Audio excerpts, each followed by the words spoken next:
আসসালামু আলাইকুম রাহমাতুল্লাহ। স্বাগতম জানাচ্ছি আরিফা স্টাডি 24 এর নতুন একটি ভিডিওতে।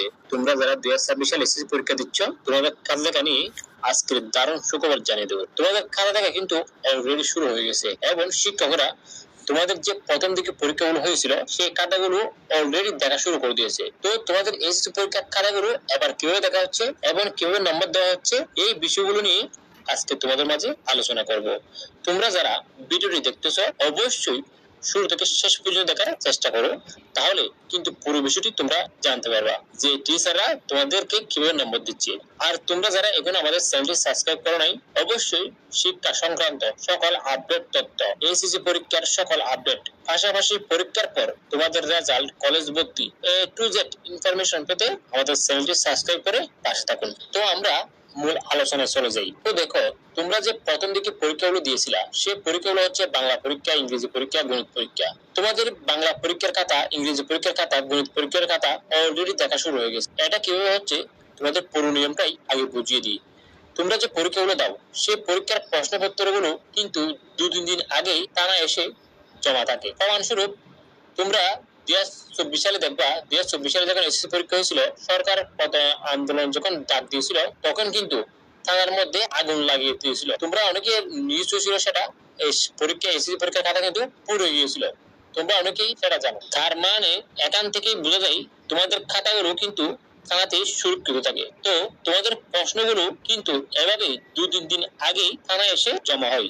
এরপর পরীক্ষার দিন সকালবেলায় সেই প্রশ্নপত্রগুলো কেন্দ্রে পাঠিয়ে দেওয়া হয়। তো এভাবেই কিন্তু তোমাদের পরীক্ষাটা সম্পন্ন হয়। পরীক্ষা শেষ হওয়ার পর সেই খাতাগুলো পুনরায় থানায় এসে জমা হয় এবং সেখান থেকে 2-1 দিনের মধ্যেই তোমাদের খাতাগুলো শিক্ষা বোর্ডে পাঠিয়ে দেওয়া হয়। পুলিশ নিরাপত্তায় তোমাদের খাতাগুলো বোর্ডে পাঠানো হয়। আবার সেই খাতাগুলো অন্যান্য বোর্ডে পাঠানো হয়। অর্থাৎ তুমি যদি চট্টগ্রাম বোর্ডের শিক্ষার্থী হয়ে থাকো, তাহলে তোমার খাতাগুলো ঢাকা বোর্ডে পাঠানো হবে। তুমি যদি দিনাজপুরের বোর্ডের শিক্ষার্থী হয়ে থাকো, তাহলে তোমার খাতাগুলো কুমিল্লা পাঠানো হবে। তুমি যদি কুমিল্লা বোর্ডের শিক্ষার্থী হয়ে থাকো, তাহলে তোমার খাতাগুলো দিনাজপুর পাঠানো হবে। তুমি যদি বরিশাল বোর্ডের শিক্ষার্থী হয়ে থাকো, তাহলে তোমার খাতাগুলো যশোর বোর্ডে পাঠানো হবে। মোট কথা, এক বোর্ডের খাতা অন্য বোর্ডে পাঠানো হয়। আবার সেখান থেকেই যে শিক্ষকরা খাতা কাটবে তাদের কাছে খাতাগুলো হস্তান্তর করা হয়। এই নিয়মটা কিন্তু ধারাবাহিকভাবে চলতে থাকে। তোমাদের পরীক্ষা শেষ হওয়ার পর 2-3 দিনের মধ্যে তোমাদের খাতাগুলো কিন্তু যে সব শিক্ষক তোমাদের খাতা কাটবে তাদের কাছে তোমাদের খাতাগুলো পৌঁছে যায়। এখন কথা হচ্ছে, শিক্ষকরা তোমাদের কিভাবে নম্বর দিচ্ছে সেই বিষয়টি তোমাদের মাঝে জানিয়ে দিচ্ছি। তুমি ধরো সিওজির পরীক্ষা খাতা লেখাচ্ছ, তোমার পরীক্ষায় কমন আসে নাই, তারপরে তুমি সম্পর্কের সাথে ভিত্তি করে কিছু না কিছু লেখাচ্ছ, সেক্ষেত্রে কিন্তু তোমাকে শিক্ষক অবশ্যই নম্বর দেবে, কিন্তু কম নম্বর দেবে। তোমার যদি কমন না পড়ে, তুমি কি 60 টাকা পাকা রেখে চলে আসবা? অবশ্যই না। তুমি যদি সম্পর্কের সাথে ভিত্তি করে উদ্দীপকের সাথে সিওজির প্রশ্নকে মিলিয়ে কিছু না কিছু লিখে দিয়ে আসো, তাহলে অবশ্যই শিক্ষক তোমাকে নম্বর দেবে। তোমাকে হয়তো কম নম্বর দেবে, কিন্তু তোমাকে অবশ্যই নম্বর দেবে। তো পরবর্তী যে পরীক্ষাগুলো রয়েছে সেখানে কি তোমরা 60 টাকা পাকা রেখে চলে আসবা? না। তোমার যদি কমন না পড়ে, তাহলে তুমি অবশ্যই সম্পর্কের সাথে ভিত্তি করে কিছু না কিছু লিখে দিয়ে আসবা, তাহলে তুমি অবশ্যই নম্বর পাবা। তুমি যদি কয়েক পৃষ্ঠা লেখার পর আর না লেখো, 60 টাকা পাকা রেখে চলে আসো, তাহলে 100% তুমি ফেল করবা। তবে ইংরেজির ক্ষেত্রে অন্যরকম।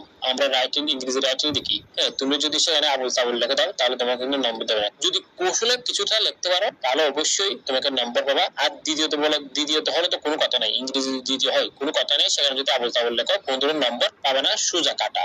তবে তোমাদের টেনশন করার কিছু নাই, তোমাদের ইংরেজি প্রথম পত্র দ্বিতীয় পত্র মিলে পাস।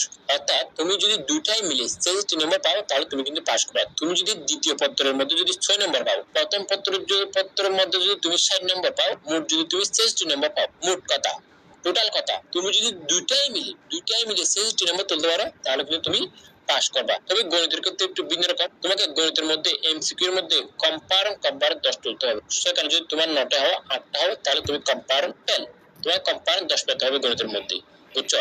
আর সিকিউর মধ্যে, গণিত সিকিউর মধ্যে যদি তুমি 20 পাও, 21 পাও, 22 পাও, তাহলে তোমাকে শিক্ষক যদি কোন রকম 2-একটা নম্বর বাড়িয়ে দিয়ে 23 নম্বর দিতে পারে, তাহলে তুমি পাওয়ার যোগ্য হলে অবশ্যই শিক্ষক সাহেবের একটা করে দিই। তুমি যদি পাওয়ার যোগ্য হয় 1-2টা নম্বর, তোমাকে অবশ্যই 1-2টা নম্বর দিয়ে বাড়িয়ে দিয়ে পাস করে দেবে, টেস্ট দেবে, তুমি পাস করবে। কিন্তু এমসিকিউ খাতা কাটবে মেশিনে, সেক্ষেত্রে কোনো ধরনের সুযোগ থাকবে না। তবে বাংলার ক্ষেত্রে অনেকেরই বাংলার দ্বিতীয় পত্রের মধ্যে হচ্ছে 6টা এমসিকিউ হয়েছে, 8টা এমসিকিউ হয়েছে, তাহলে তুমি কি পাস করবা? হ্যাঁ, তুমি পাস করবা। তোমার যদি বাংলা প্রথম পত্রের মধ্যে যদি এমসিকিউ বেশি হয়, অর্থাৎ তোমাদের প্রথম পত্র দ্বিতীয় পত্র মিলে টোটাল কত নম্বর? 60 নম্বর এমসিকিউ। সেখানে তুমি যদি টোটাল দুইটাই মিলে 20টা নম্বর তুলতে পারো, তাহলে তুমি কিন্তু 100% পাস করবা।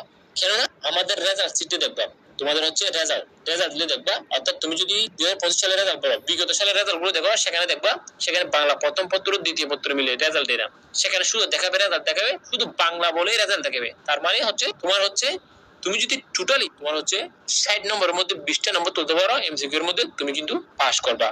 আর সিকিউ এর মধ্যে তো 23 পেলে পাস করবা, সেটা তো সবাই জানি। বাংলার মধ্যে পাস সবাই করবে ইনশাআল্লাহ। তবে হতাশ হওয়ার কিছু নাই, নিশ্চয় আল্লাহ তাআলা সর্বোত্তম পরিকল্পনাকারী। তোমরা যারা এখন আমাদের চ্যানেলটি সাবস্ক্রাইব করো নাই, অবশ্যই চ্যানেলটি সাবস্ক্রাইব করে পাশে থাকবা। ধন্যবাদ সবাইকে।